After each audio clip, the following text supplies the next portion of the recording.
আজকের ভিডিওতে আমি এমন দুটো শারীরিক লক্ষণ সম্পর্কে বলবো যার মাধ্যমে আপনারা সহজেই নির্ণয় করতে পারবেন আপনাদের থাইরয়েডের সমস্যা আছে বা নেই, এবং পাশাপাশি আপনাদের হাইপোথাইরয়েডিজম আছে নাকি হাইপারথাইরয়েডিজম আছে এটা আপনারা সহজেই এই লক্ষণ দ্বারা বুঝতে পারবেন। প্রথম যে লক্ষণটি সেটি হচ্ছে আই সাইন, বা আপনারা চোখ দেখে বুঝতে পারবেন পেশেন্টের হাইপোথাইরয়েডিজম আছে নাকি হাইপারথাইরয়েডিজম আছে। হাইপারথাইরয়েডিজমের রোগীদের ক্ষেত্রে সাধারণত চোখ বড় বড় হয়ে যায় এবং চোখ বাইরে থেকে বেরিয়ে আসে। এই বিষয়টাকে বলে এক্সোপথ্যালমোস। গ্রেভস ডিজিজ নামক একটি রোগ আছে যে ক্ষেত্রে হাইপারথাইরয়েডিজমের সমস্যা হয়, অর্থাৎ থাইরয়েড হরমোন বেড়ে যায়। তাদের ক্ষেত্রে এই চোখ বড় বড় হয়ে যাওয়া বা চোখ বেরিয়ে যাওয়ার সমস্যা দেখা দেয়।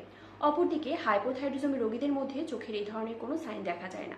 দ্বিতীয় যে লক্ষণ সেটি হচ্ছে গলা ফুলে যাওয়া। কিছু ব্যতিক্রম ছাড়া হাইপোথাইরয়েডিজমের রোগীদের ক্ষেত্রে সাধারণত গলা ফুলে যায় না বা কম ফুলে যায়। অপরদিকে হাইপারথাইরয়েডিজমের রোগীদের মধ্যে গলা ফুলে যায়। যেহেতু এর ক্ষেত্রে কিছু ব্যতিক্রম আছে, তাই আমরা রক্তে TSH, T3, T4 পরীক্ষার মাধ্যমে এই বিষয়ে নিশ্চিত হতে পারি।